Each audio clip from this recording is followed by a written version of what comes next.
Então vamos lá, meus irmãos, começando aqui nossa gravação, lembrando que nossas aulas são sempre gravadas.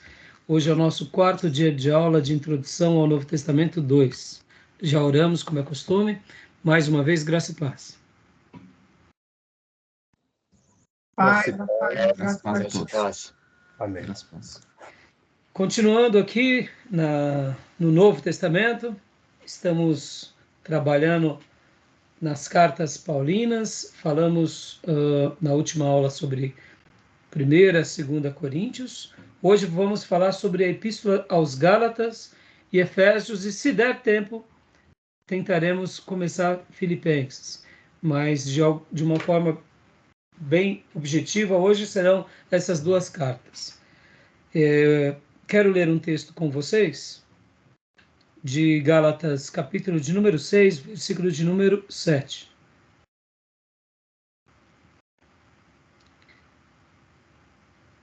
Seis, 7.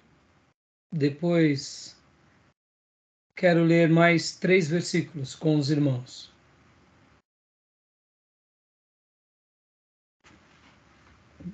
Gálatas 6, do 7 ao 10. Vamos ler então? Gálatas 6, do 7 ao 10. Quem achou e quiser ler? Vamos lá. Gálatas 6, do 7 ao 10. Não se deixe enganar, de Deus não se zomba, pois o que o homem semear, isso também colherá. Quem semeia para a sua carne, da carne colherá destruição, mas quem semeia para o Espírito, do Espírito colherá a vida eterna. E não nos cansemos de fazer o bem, pois no tempo próprio colheremos, se não desanimarmos. Portanto, enquanto temos oportunidade, façamos o bem a todos, especialmente aos da família da fé. Amém. Que texto lindo. De Deus não se zomba. Nesse domingo eu preguei sobre o profeta Micaías. E Deus colocou no meu coração uma frase muito forte que foi a minha tese. Eu defendi a seguinte tese, que o povo de Deus é o povo do temor. O povo de Deus é o povo do temor. Isso nos faz lembrar o texto de Provérbios, que o temor do Senhor é o princípio da sabedoria. De Deus não se zomba. Deus deve ser temido. Nós devemos temer e tremer diante dele. Uma das coisas que nós temos enfrentados nos nossos dias é ver as pessoas sem temor, inclusive dentro da igreja. As pessoas perderam o temor. E isso é de nos assustar, porque quando uma pessoa perde o temor, não tem sentido ter mais nada. Talvez alguém diga assim, pastor, entre a fé e o temor, a fé não é mais importante do que o temor? E aqui eu pergunto, entre a fé e o temor, o que você acha que é mais importante? A fé ou o temor? Tudo é importante. Tudo é importante. Eles são ligados, né, pastor? São ligados, mas ao mesmo tempo tem algumas facetas de separação, né? Sim. Tem algumas coisas que são ligadas, mas algumas outras... Com as características, assim, diferentes. O que vocês acham? Se fosse possível separá-los... Pastor John. Pode falar. Não, imagina, eu ia falar justamente o que você falou, porque no meu ponto de vista as duas coisas estão muito próximas ali, muito correlacionadas. Elas estão correlacionadas. Como a maioria das virtudes, elas caminham geralmente sempre próximas. Mas em algum momento uma virtude é como um degrau. Sobressai a outra. Você sobressai a outra, sempre tem alguma coisa que se diferencia. O que vocês acham? Se fosse possível separá-los por uma linha muito fina, talvez, acredito que a fé em algum ponto se sobressaia, porque a fé é o ato de obedecer, né? Enfim, acredito que seja assim. Então, olha só que interessante, né? Nós sabemos que a fé ela é imprescindível. Ela é imprescindível. No entanto, esse divisor de águas da fé, quando se perde o temor, olha que interessante, não tem sentido ter fé. Porque você pode até ter fé, mas não conservar em temor. Porque o que é a fé? É o ato de crer. E o que é o temor? É um ato de temer a Deus, de medo de Deus.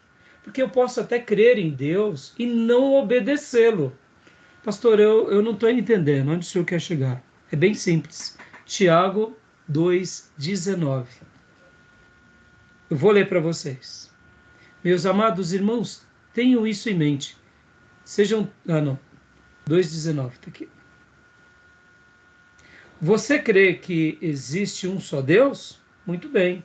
Até mesmo os demônios creem e tremem.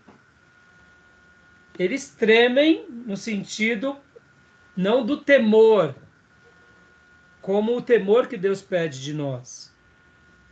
Eles temem porque eles não podem ir contra. Mas o medo do diabo não faz com que eles obedeçam. Estão entendendo?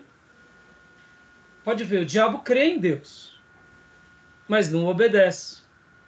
Eles tremem a Deus, mas eles não se submetem docilmente a Deus. Pastor, mas eles não estão debaixo da autoridade de Deus? Estão, porque debaixo de Deus todos estamos, até Satanás. Mas o temor é mais do que estar debaixo da soberania e dos mandos de Deus. É estar debaixo porque eu quero estar, porque eu desejo estar. É uma atitude de um temor, é um temor dócil. O diabo tem um temor que não é dócil. Ele treme, mas não é dócil. Está entendendo? Deu para ficar claro ou não?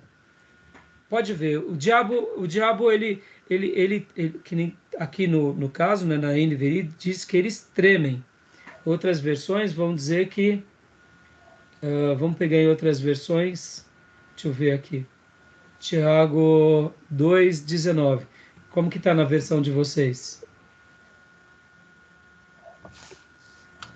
A minha NVI está igual ao do senhor. Tiago? 2,19. Deixa eu pegar aqui na... Tremem. Aqui, A minha também está a mesma versão. Tremem. A minha fala crê e estremece. Estremece.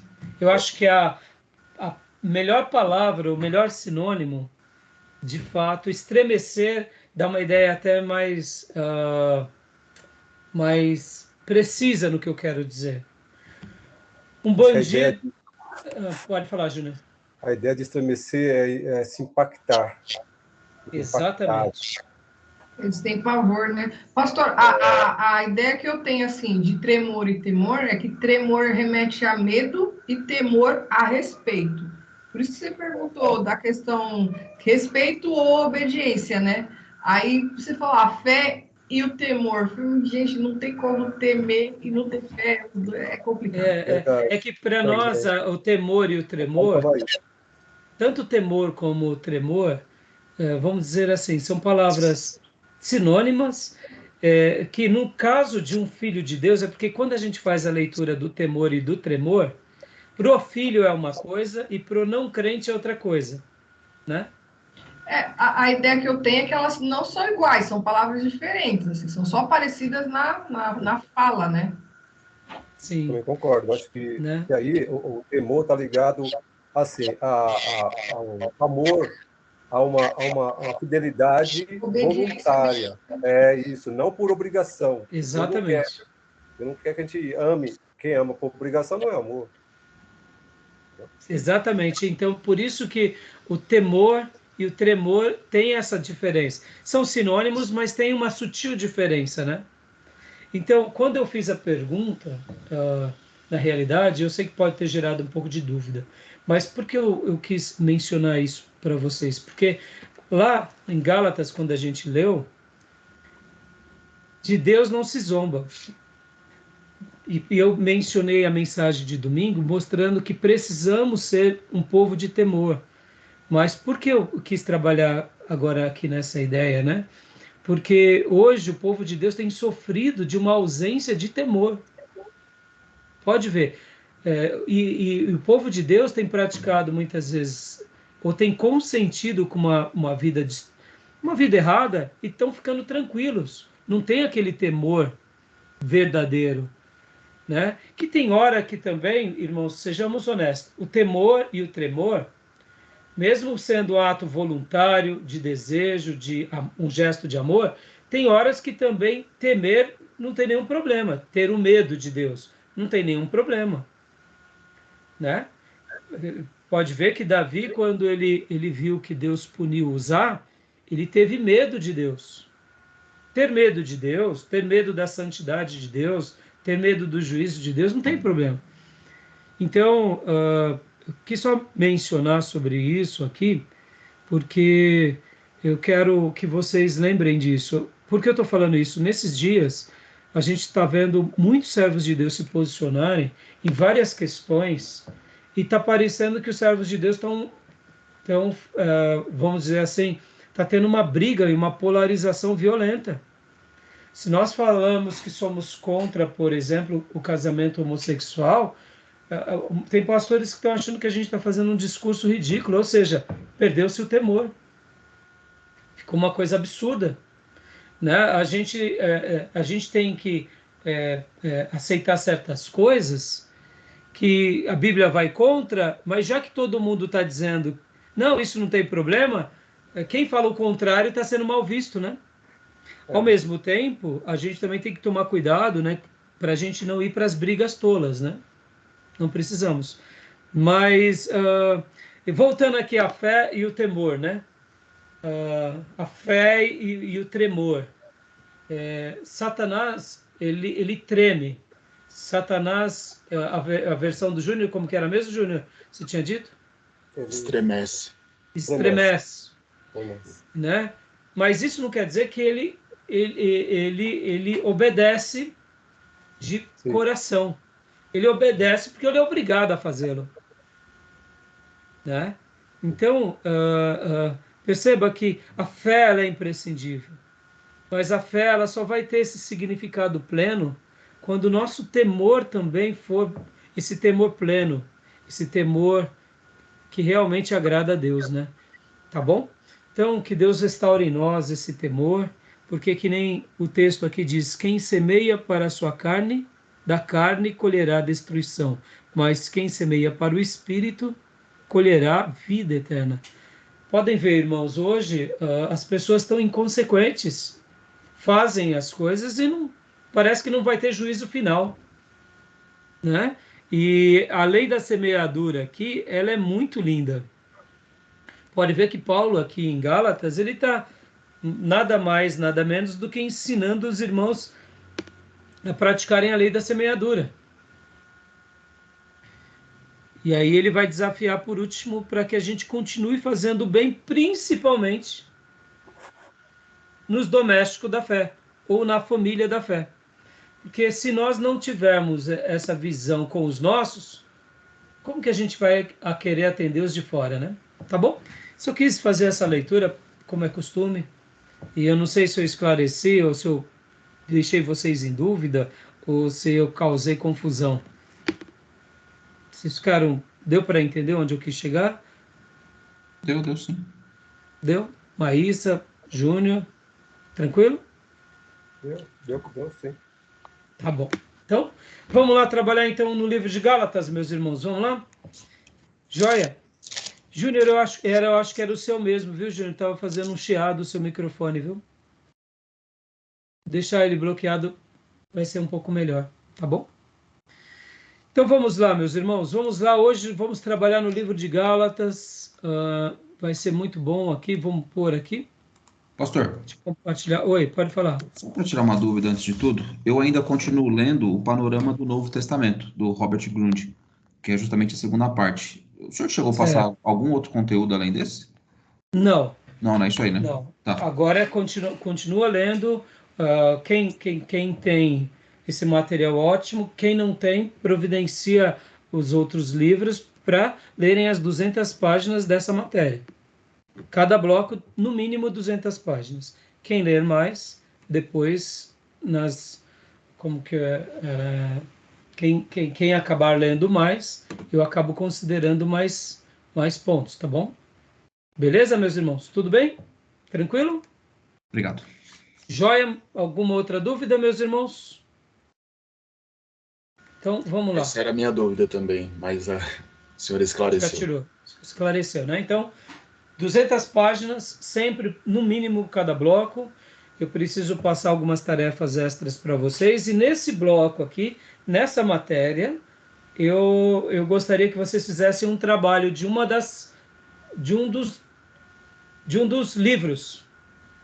Nós começamos a trabalhar em Novo Testamento 2, Romanos, Coríntios. Então, um desses livros tem um trabalho extra, tá bom?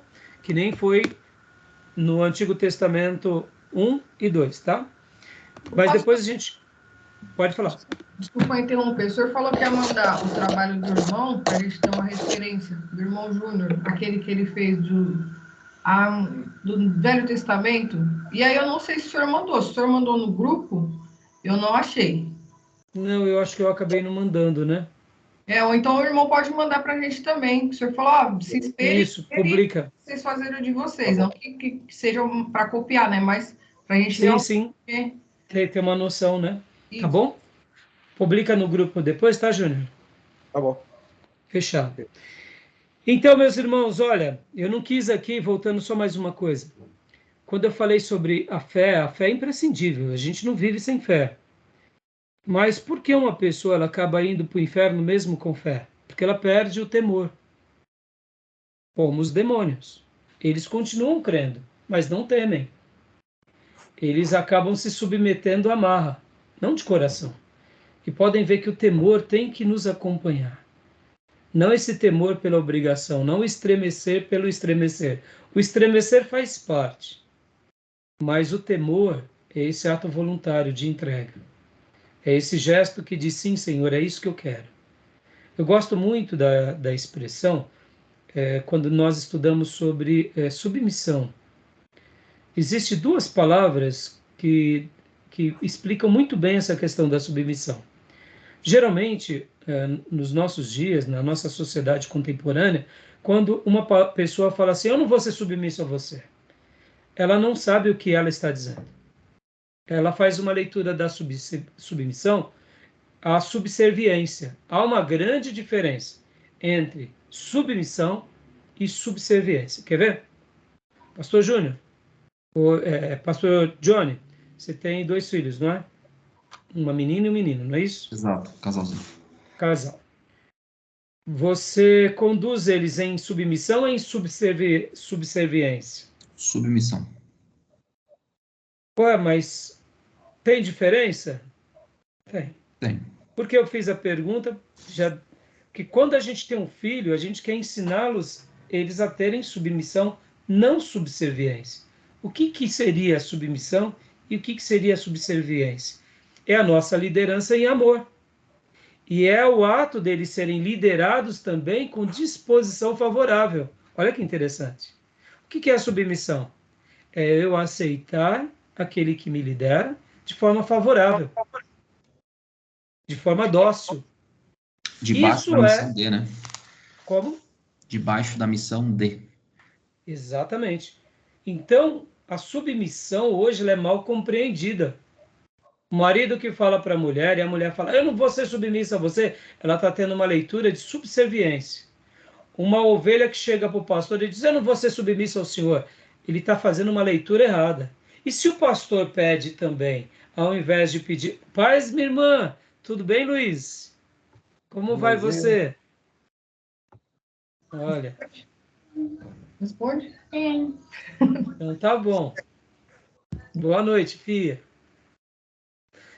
Então, se um pastor pede para as suas ovelhas submissão, mas ele está querendo subserviência, ele não está sendo um pastor, ele está sendo um tirano. Se o marido pede para a esposa subserviência, ele não está sendo marido, ele está sendo um tirano. Tanto quem dá a ordem quanto quem ouve a ordem pode estar falando coisas distintas. Na nossa sociedade contemporânea, submissão virou subserviência, e não é. Essa distorção ela é favorável para quê? Para desqualificar esse ensino tão lindo. Irmãos, na vida, em harmonia, tudo tem a submissão e tudo tem a clareza de papel.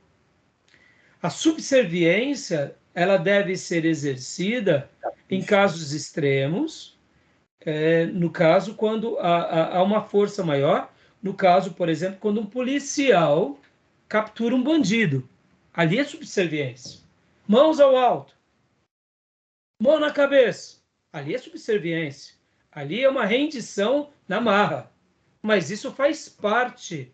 Por quê? Porque um bandido quer cometer delitos. Logo, ele precisa ser impedido. Ou seja, ele precisa ser contido. Mas perceba como essa palavra, ela representa muito nos nossos dias. E por que eu estou falando tudo isso? A questão do temor também. Pode ver, as pessoas, mesmo que sejam temor e tremor, também tem um pouco desse paralelismo. Nós servimos a Deus de coração. Não simplesmente porque somos obrigados, porque Ele nos impõe uma regra, porque Ele nos põe uma bazuca na cabeça, um revólver na cabeça, e a gente... Então, perceba que os demônios, eles têm essa característica. Eles obedecem a Deus na marra. E muitos que foram infrutíferos nas páginas da Bíblia tinham fé, mas serviam a Deus na marra. Então, Júnior, eu vou bloquear aqui, tá? Então, eu quis trabalhar um pouco isso, irmãos, para que a gente possa ter esses olhos, né? E na vida da igreja, as pessoas elas precisam ter esse temor voluntário, tá bom? Tudo bem? Só quis comentar um pouco, porque eu não sei se vocês já notaram, mas as pessoas estão compreendendo muito errado essa questão da submissão, né? Elas fazem uma leitura da subserviência. Pode ver. E isso virou uma bagunça nos nossos dias, né? Pode ver que as crianças estão agora mandando nos pais. Por quê? Porque elas mandam nos pais, não tem mais submissão, né? Então, virou toda uma desordem. Né? Tá joia, meus irmãos? Beleza?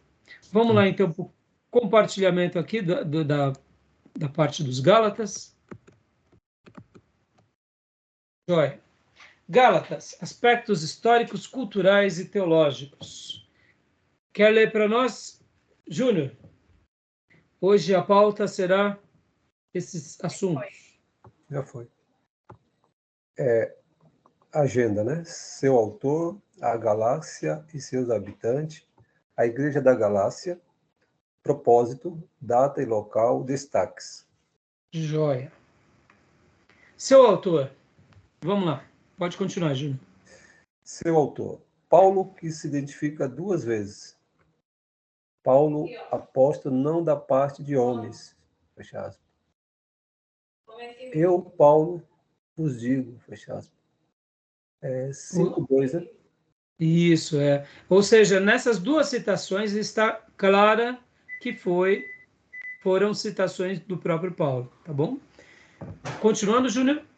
Além das citações diretas, Paulo expõe um esboço autobiográfico amplo sobre si, sua perseguição à igreja antes da sua conversão, seu zelo no judaísmo, sua conversão e seu período de 3 anos na Arábia, sua volta, né?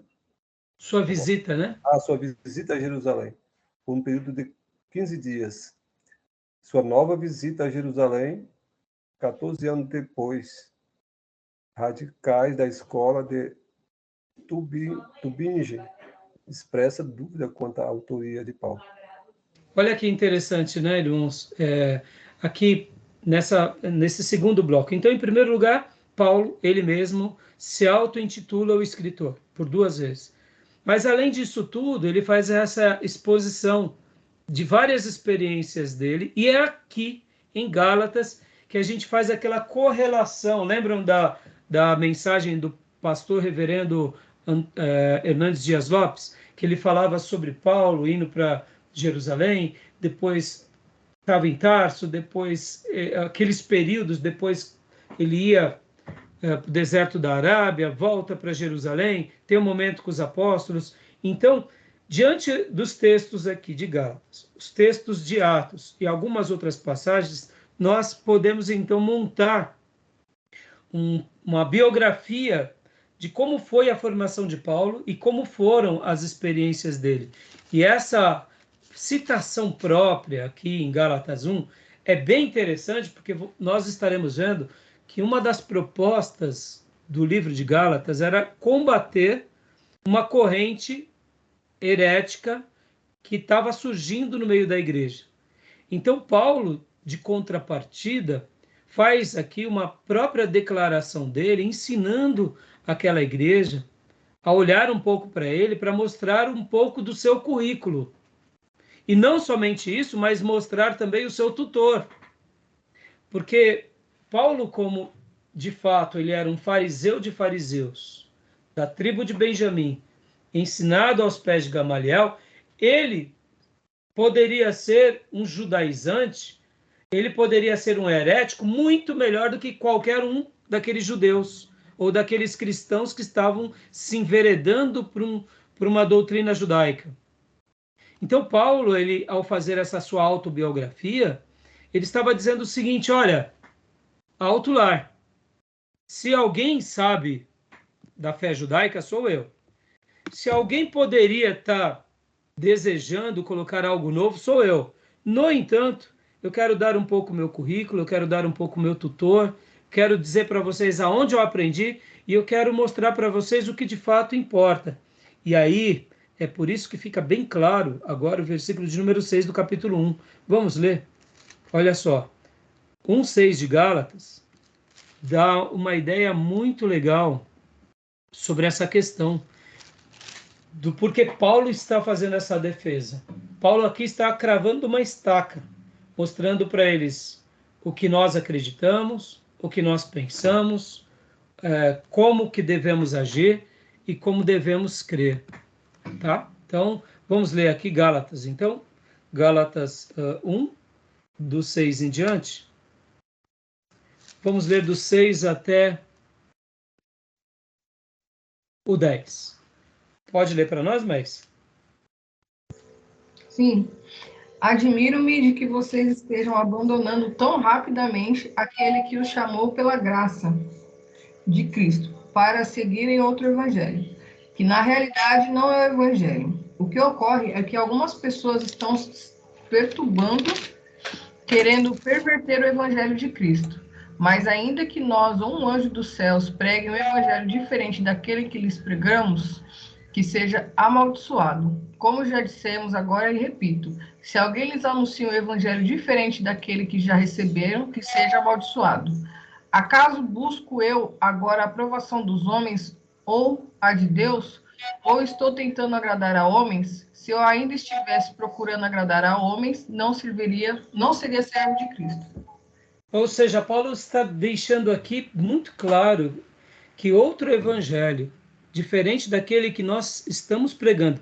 E aqui, irmãos, a gente pode até dizer o seguinte, que Paulo estava endossando aqui o evangelho de Lucas. Possivelmente ele estava dizendo, olha, sabe, da mesma forma que eu ensinei Lucas, que Lucas escreveu, guiado por Deus, assim como eu ensinei a vocês, assim como os outros apóstolos também ensinaram, se qualquer um de nós falar alguma coisa diferente disso, seja amaldiçoado. E Paulo chama a atenção deles, dizendo, olha, como que vocês rapidamente já se deixaram levar por outras coisas que se diz ser o evangelho. E aqui ele mostra aquilo que nós sabemos, que é a influência.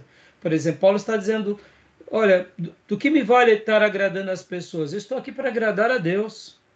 A gente sabe que quando muitos começam a dizer uma mesma mentira, aquela mentira passa a ser uma verdade. Pode ver que aqui Paulo está dizendo algo mais ou menos isso. Olha, tem muita gente ensinando algo errado, tem muita gente que está seguindo algo errado. Ora, vocês estão querendo agradar a essas pessoas? Mas se o que eles estão dizendo não é o evangelho, seja amaldiçoado. Podem ver, nós não gostamos de ir na contramão. A gente acaba aceitando a opinião da maioria, porque ninguém gosta de ir na contramão. Faz parte da nossa natureza. A gente não quer ser o revolucionário. Nós queremos trabalhar em afirmação. Mas Paulo está dizendo que ele mesmo, se ele pregasse alguma coisa diferente daquilo que ele tinha recebido, que seja anátema. Porque essa igreja ela estava passando por uma influência de uma mensagem errada. Começaram bem e estavam muito mal agora. Então Paulo, na sua autobiografia, na sua autodefesa, estava mostrando também o seguinte: olha, eu fui treinado aos pés do mestre, eu aprendi com o mestre, e não importa quem esteja sido quem foi influenciado. Por que eu estou falando isso? Porque agora aqui a gente vai ver na carta que o próprio apóstolo Pedro, ele não vigiou aqui. Eu acho que vocês já estudaram, já aprenderam. Quando Pedro ele chega na cidade dos Gálatas, ele acaba praticando um pouco de acepção de pessoas. E Paulo vê que o próprio Pedro, ele não agiu da forma pela qual ele deveria ter agido. Pastor, mas Pedro não era o chefe dos apóstolos? Pedro era o chefe dos apóstolos, mas Pedro também era um ser humano. Você tem que lembrar que o ministério de Pedro foi um ministério de abrir as portas do céu para judeus e para gentios. Lembra disso?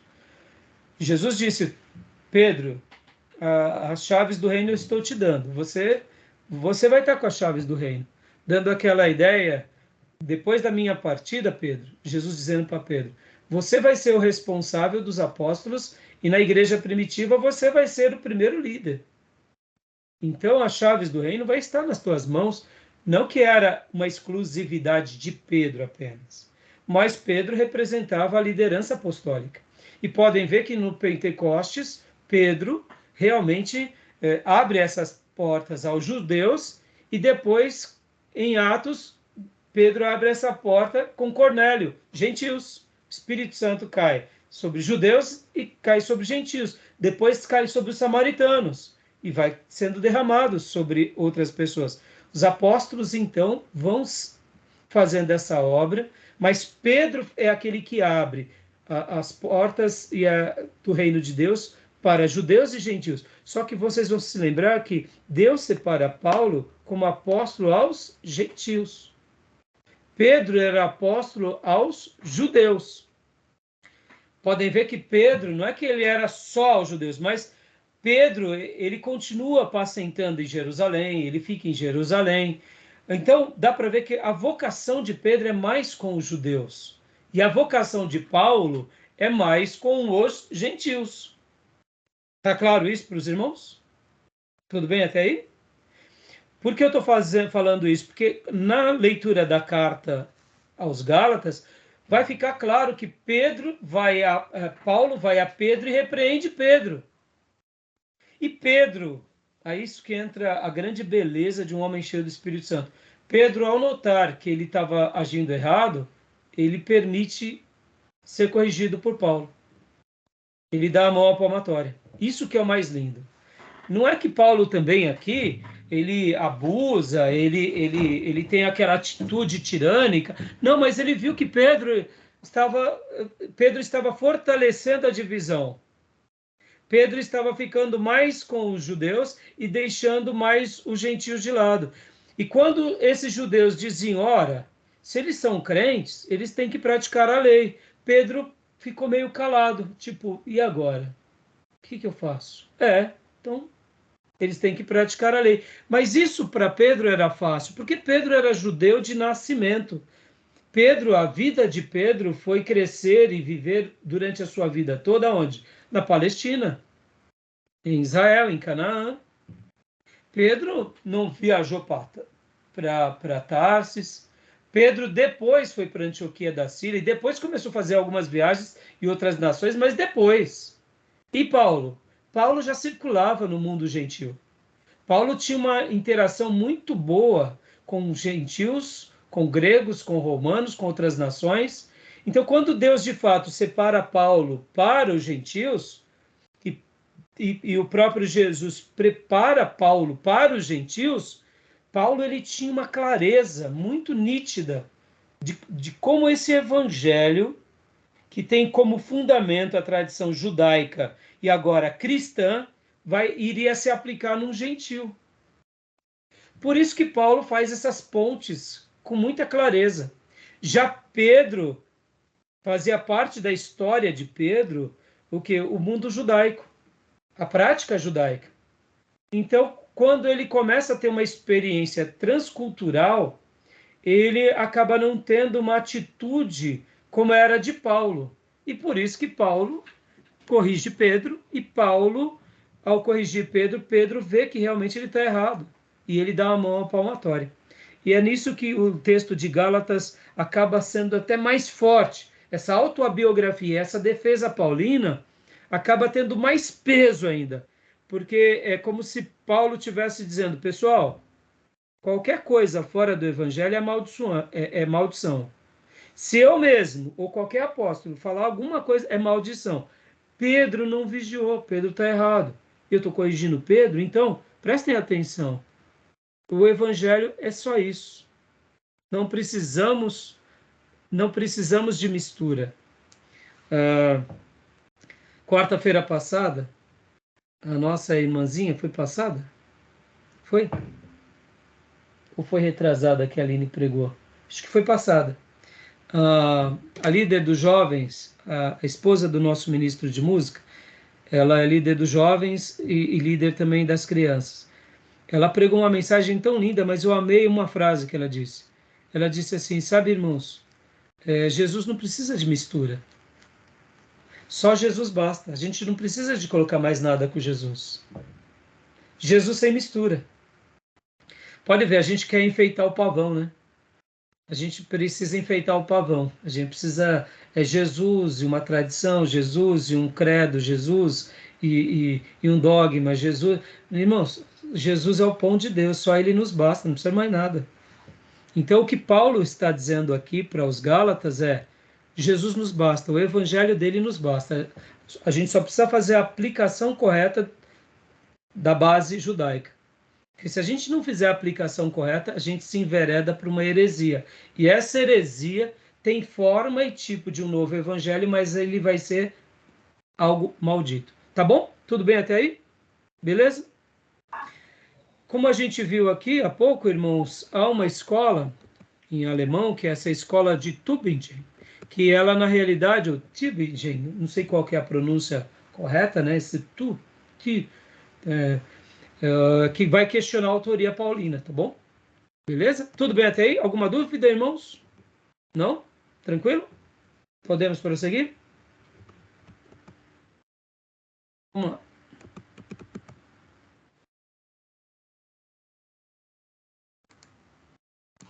Pastor Johnny, pode ler para nós agora, por gentileza?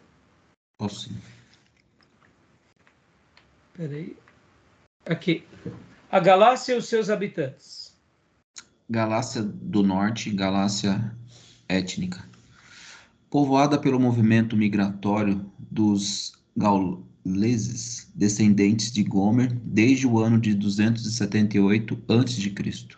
Dominaram os povos mais antigos, frígios e os capadócios, e se dividiram em tribos. Os Trocme, cidade de Távia, os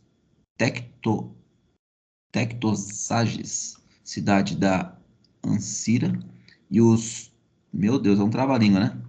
Tolibostes, cidade da Pisídia.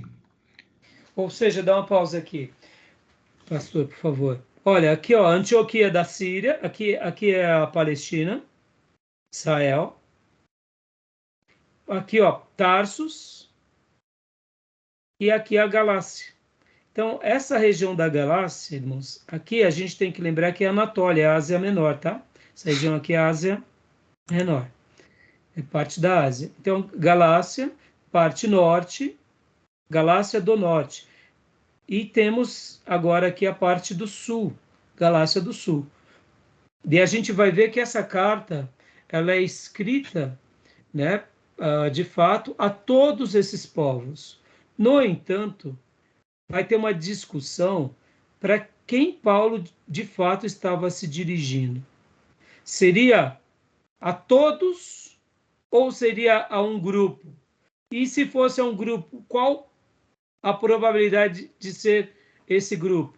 Então, assim, é uma discussão que acaba sendo interessante, mas nós temos que saber que quando Paulo ele escreve a igreja aos Gálatas, então a gente não deve apenas pensar numa só localidade, né? Pode ver, ó, aqui tem Antioquia da Psídia, Listra, Icônio e Derbe, que são os lugares onde Paulo também pregou.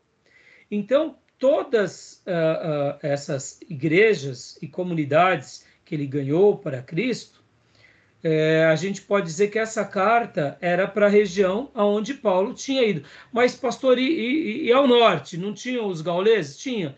E será que não tinha cristãos nessa região? Então, muitas informações nós não vamos ter, tá bom?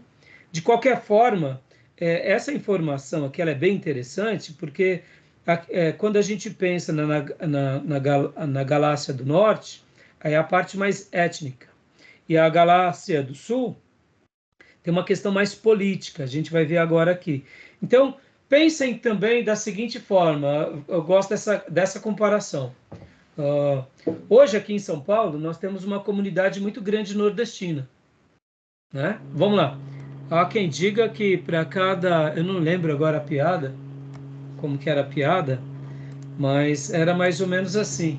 1 para cada 5, ou era 2 para cada 5 é nordestino. Vamos fazer uma apanhada aqui na classe. Quem é nordestino e quem tem o pé na cozinha nordestina? Nordestino raiz, hein? Raimundo. Nasci lá em Riba. Júnior, você nasceu lá em Riba também, Júnior? Nasceu? Gil, nasceu também?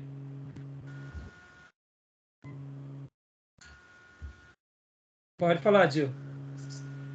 Sim, nasci lá no Piauí. Pastor Johnny Lúcio, italiano, né? Mas tem um pé na cozinha, não, Johnny? Não, meus pais são de Minas, região sudeste. De Minas. Tá. E você, Maísa? Não? Não, meus pais são do interior, minha avó do interior, meu avô é de Minas também. Tá. E Júnior, você nasceu lá em cima também? Então, pois é, ó, a classe. E temos a irmã Cleusa aqui hoje não está, aqui, inclusive. Pois é, e a irmã Cleusa não está internada, já oramos por ela, que ela se recupere muito bem, né? Até no início eu disse que o meu coração está apertado pela nossa irmã. Mas a gente crê que ela vai ter uma boa recuperação, amém, irmãos? Mas olha, a classe aqui, não é, a estatística é 50%, né? Eu não sei se a irmã Cleusa, eu acho que ela não é do Nordeste, eu acho. Senão você vê... Então, eu faço a correspondência aqui da Galácia do Norte e do Sul, mais ou menos como a comunidade étnica, né? Étnico, somos nordestinos, no entanto, politicamente estamos no Sudeste. Temos uma característica mais do Sudeste, palavras, vocabulário, pensamento, mas isso não significa que Paulo ele não alcançou toda a Galácia. Está entendendo?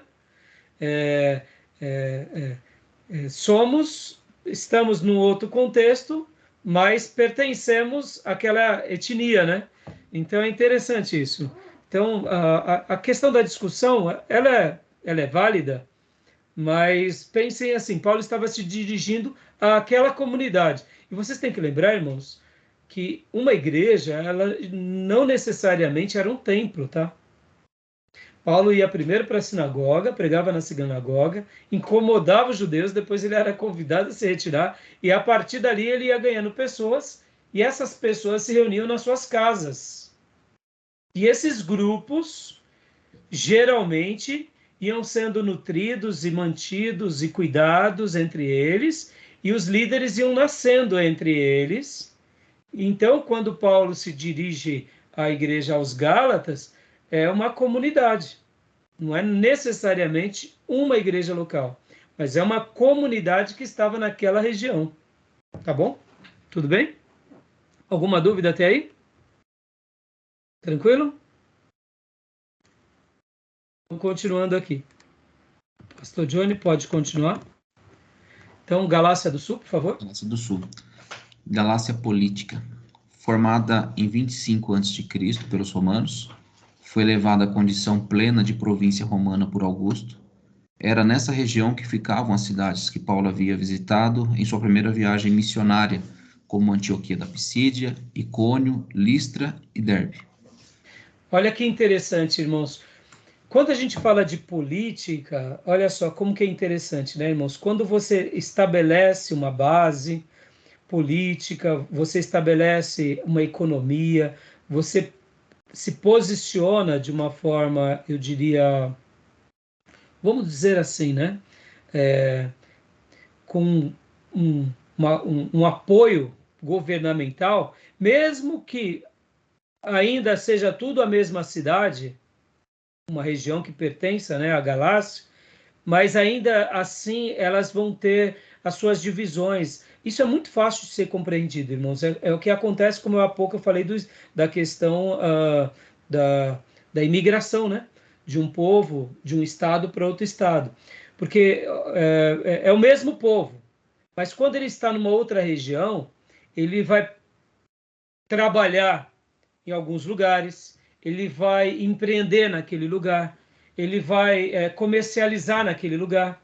E querendo ou não, nesses dias, quando havia essa questão de você pertencer a uma província romana, fazia toda a diferença, porque ali já tinha os guardas romanos supervisionando os comércios, supervisionando as rotas. Naturalmente, o progresso era diferente. Então, olha, por isso que há essa divergência, né? É o mesmo povo, mas há uma divisão entre a questão étnica e política, principalmente por essa questão de ser uma província romana, tá bom? Tudo bem até aí? Alguma dúvida? Algum comentário? Podemos prosseguir? Tudo bem. A igreja da Galácia, leia para nós, Maísa, por favor. Teoria da Galácia do Norte. Apoiado nos textos de Gálatas 4:13 e Atos 16:6, 18, 23, o termo Galácia deve ser interpretado no seu sentido étnico. Ou seja, baseado nesse princípio, Paulo, aqueles que acham que a igreja aos Gálatas é para toda a região, então você tem que fazer a leitura que Paulo estava se dirigindo a todos eles. Ou seja, carta de Paulo aos nordestinos. Nordestino de onde? Tudo que é lugar. Não importa. É nordestino que está aqui em São Paulo, é nordestino que está lá no Nordeste, não necessariamente a região, tá bom? Então, pode ver que muitas coisas entre os judeus, até hoje os judeus têm mais esse lado étnico do que político, né? Pode ver. O que é um judeu? Judeu é quem nasce de um ventre de uma judia, de uma mulher judaica, judia, né? Ou que você se torna um judeu prosélito, mas mesmo assim tem essa questão. Você pode ser um judeu que nasce em São Paulo, em Campinas, em Miami, em Washington, você é um judeu. Não importa, você é um judeu. Né? Não necessariamente se você nasceu em Israel. Né? Tá bom? Continuando, irmã. Como Lucas não chama as cidades de Antioquia da Pisídia, Icônio, Listra e Derbe de cidades da Galácia, Paulo provavelmente também não o faria. Paulo teria escrito para as igrejas de Ancira, Pessino e Tévio. O temperamento dos gauleses da Galácia, conforme registrado por historiadores romanos antigos, concorda com a inconstância denunciada por Paulo em Gálatas 1:6. Dando uma ideia aqui de que os gauleses, eles eram inconstantes. Fazia parte da natureza dos gauleses serem inconstantes. Deixa eu fazer uma pergunta aqui para o pastor Johnny, né? A família é italiana, né, Johnny? Me define uma característica dos italianos, Johnny. Você como, né? Quando você fala assim, italiano, né? Geralmente, uma característica positiva e uma característica negativa? Falam alto pra caramba. Falam alto pra Mas caramba. curiosamente, assim, eu não conheci o meu avô, né? Que de fato é descendente deles, eu não tive contato. Mas eu tenho contato com alguns clientes. Uma delas é o falar alto. E são bravos pra caramba. Então, falar alto Falar alto, uma característica, ser bravo. é Que só coisa mais? negativa, né? Não, Assim, é uma positiva, pelo menos nos que eu tenho contato, são super corretos, super, super corretos. Mas isso é uma característica que nós também temos, né? Então, não é exclusivo deles. sim. Mas assim, tá dentro do povo europeu, né? É. Pode ver. O povo europeu gosta do que é. Então vamos lá. Agora aqui, na minha experiência pastoral, tá, pastor Johnny? Ó, olha que interessante. Nós, como brasileiros, acabamos tendo, eu diria, temos um privilégio e um defeito. O privilégio é que a gente acaba pastoreando todo tipo de pessoas e a gente não percebe as raças entre nós, né? A gente acaba não percebendo. Numa igreja local, tem 5, 6, 10 famílias diferentes. Então, elas se misturam e a gente acaba não percebendo características. Mas, ao longo desses anos todo pastoreando, uma coisa que ficou bastante marcado para mim foi algumas características dos europeus. Por exemplo, famílias portuguesas e italianas, geralmente eles são um ponto muito positivo. Eles são muito voltados à família. É uma coisa linda. Pode ver. Eles brigam entre eles, mas eles morrem com eles. Tipo assim, ninguém mexe nos meus, né? Então, os portugueses são assim, são muito unidos, mas ao mesmo tempo são muito briguentos, falam muito alto. Italiano, a mesma coisa. Só que ao mesmo tempo que é uma virtude, é um defeito, porque eles são tão fechados que viram paneleiro também. Pode ver. Eles estão tão fechados que ninguém entra aqui. Porque se você entrar, você passa a ser dos nossos. Mas se você saiu, você é o nosso inimigo. É uma característica europeia, né? Outra, então você vê, uma virtude e um defeito. Outra coisa, a questão do que é correto. O que é meu, que é teu, é teu. Então, assim, você vê, parece bobeira, irmãos, mas cada cultura tem os seus traços.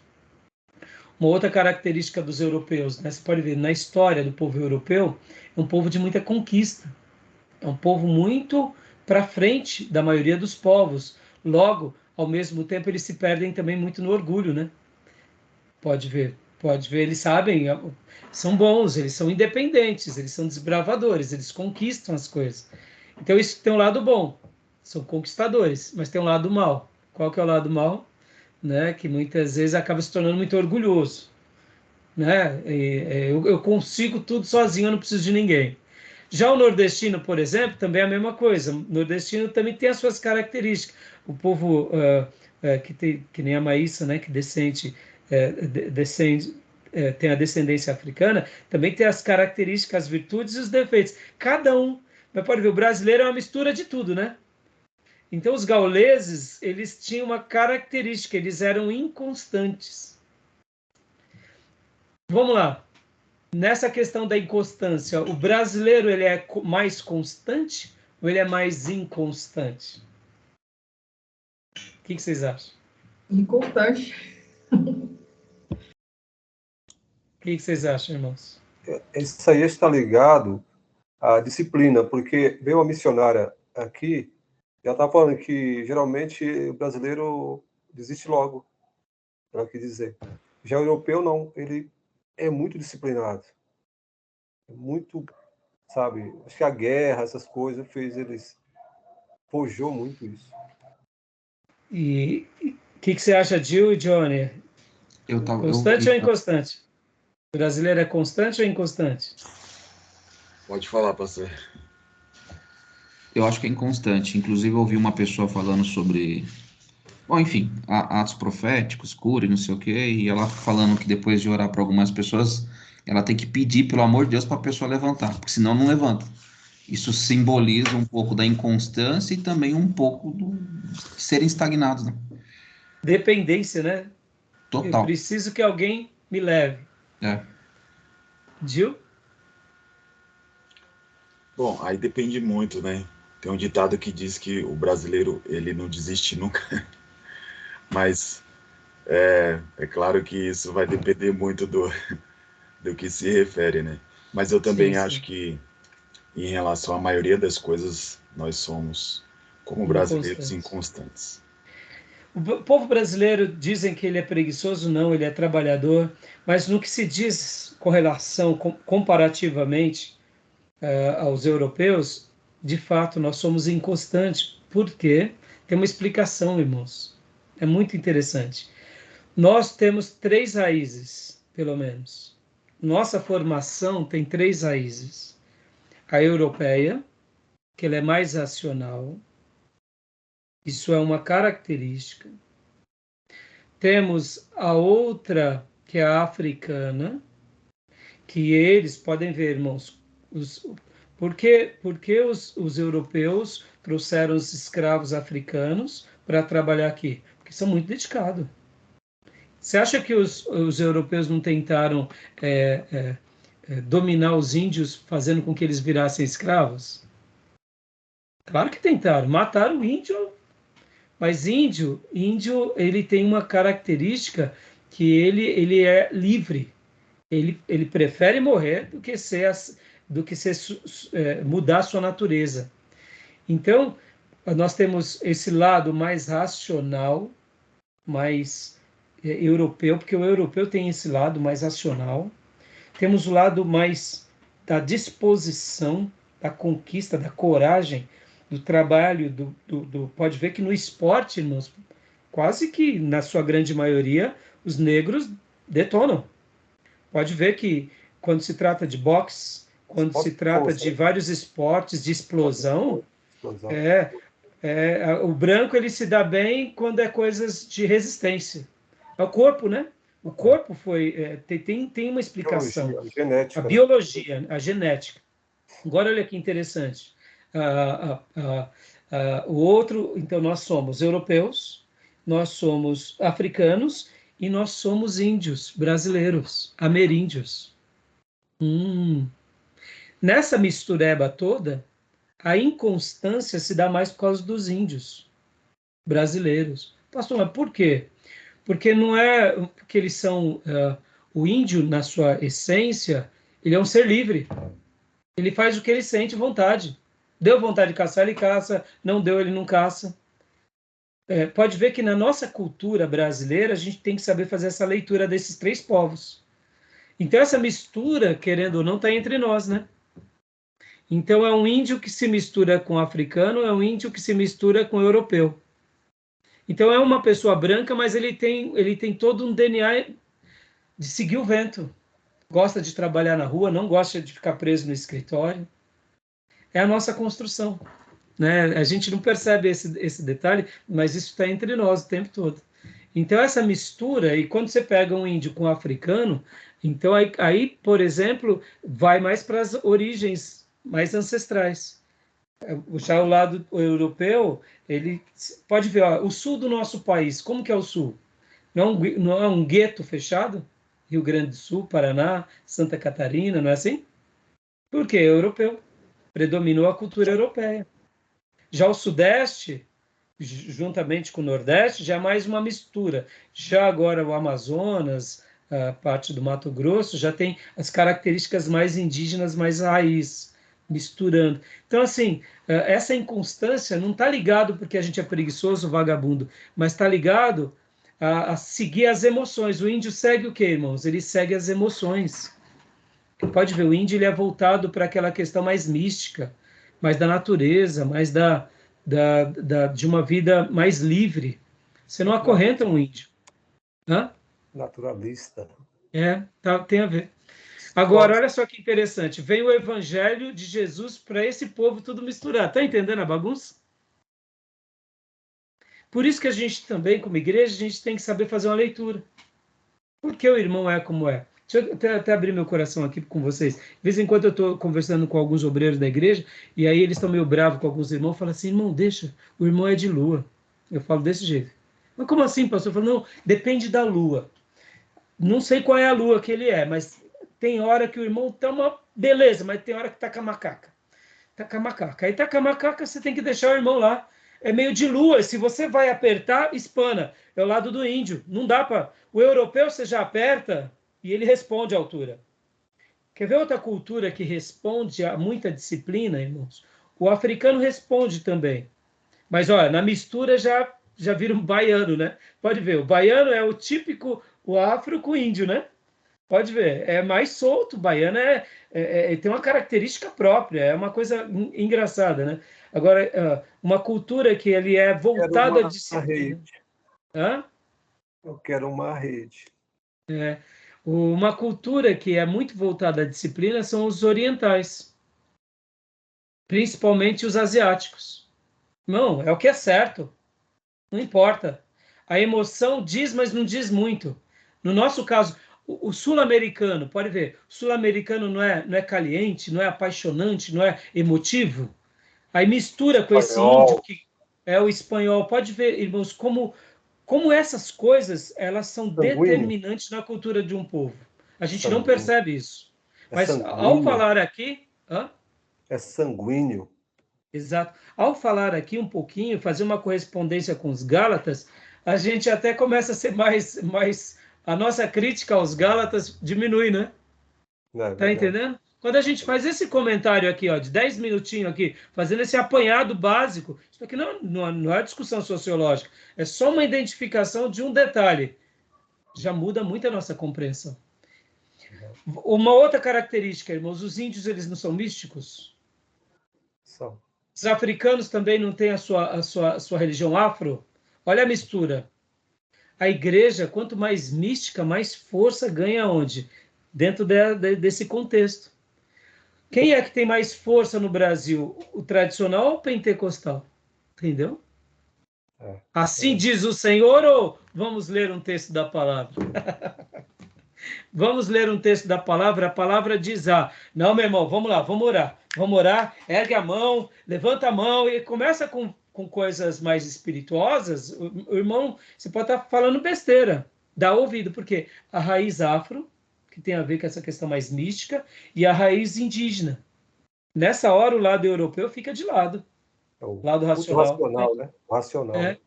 Entendeu? Então, isso tudo está entre nós, é interessante. Então, os gauleuses, eles eram inconstantes, está dentro da cultura deles, tá bom?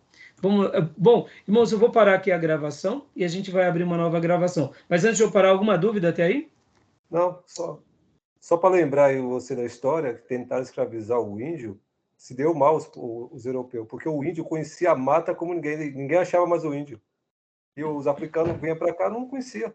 Estava longe da sua tribo, misturava com outra tribo, com a língua diferente. Então, eles nem comunicação tinham com a outra, porque eles misturavam de propósito. Então, eles não conheciam a terra. O índio não deu certo. O índio entrava no mato, quem ia achar o índio mais? Ninguém achava, o índio conhecia tudo. Exatamente. E você vê, né, Júnior, como que isso é interessante. Então, por isso que, até dentro disso, irmãos, até nós precisamos nos conhecer. O que eu puxei mais? Quer ver um exemplo, irmãos? Tem aquela pessoa que é mais inspirativa. Ela é espontânea. Puf! E tem aquela pessoa que é tudo dentro do quadradinho, né? Lá na nossa igreja tem uma obreira que ela fala assim, não, pelo amor de Deus, pastor, pelo amor de Deus, me passa com 15 dias antes, senão eu surto. É o que isso? Isso é indígena, africana ou é europeia? Totalmente europeia. Toda dentro da caixinha. Entendeu? Enquanto o outro que você fala assim, irmão, faz agora, peraí, pastor, deixa eu orar aqui. Pode, vamos lá. Ele entra, ele segue. Está dentro do nosso DNA. Tem um lado do brasileiro que ninguém tem, e isso é observado lá fora.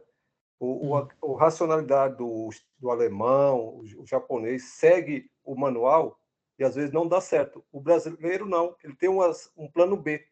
Isso que é muito visto isso lá fora. O brasileiro não fica ali só na casinha. Mas por que, Júnior? Mas por quê? Porque essa mistura nos treina involuntariamente. Verdade. Mas se torna você pode ver que isso está dentro da nossa cultura. Uhum. Isso daqui, a gente é treinado sem perceber na escola. Eu estava conversando eu estava fazendo uma videochamada com minha irmã, eu falei assim, meu Deus, onde está o meu negócio de apoiar? Aí eu peguei assim, já fiz isso daqui, ó. Sim. Pronto, já arrumei. Pus o meu porta-celular. Aí eu olhei, fiquei dando risada. Eu falei, meu Deus, mas que rápido. Foi tão espontâneo, sabe? Já arrumei. Se é lá fora, ele espera aí que eu vou ter que buscar lá embaixo, eu vou ter que comprar. Mas tem o lado bom, mas essa é a beleza do povo brasileiro. Ao mesmo tempo que tem essa beleza da criatividade acima, por que no marketing nós somos geniais? Por causa disso. Porque está tudo na nossa cultura. Né? Então é interessante, mas ao mesmo tempo tem o lado ruim, né? A gente usa isso para o bem e para o mal, né? É aí onde surge os malandros, né, irmão? Não tem malandro melhor do que os nossos, né? Tá bom, meus irmãos? Então, beleza. A gente vai correr aqui para a gente seguir. Então, beleza? Vamos beber uma aguinha. Mais alguma pergunta, alguma dúvida? Não? Esse entendimento acho que é bem positivo quando fala de missões, né? Mas acho que depois a gente comenta. Joia, fechado. Né? A gente comenta já então, pastor. Vamos dar uma pausa então para beber uma água e ir no banheiro? Fechado. Amém. Então vou parar a gravação.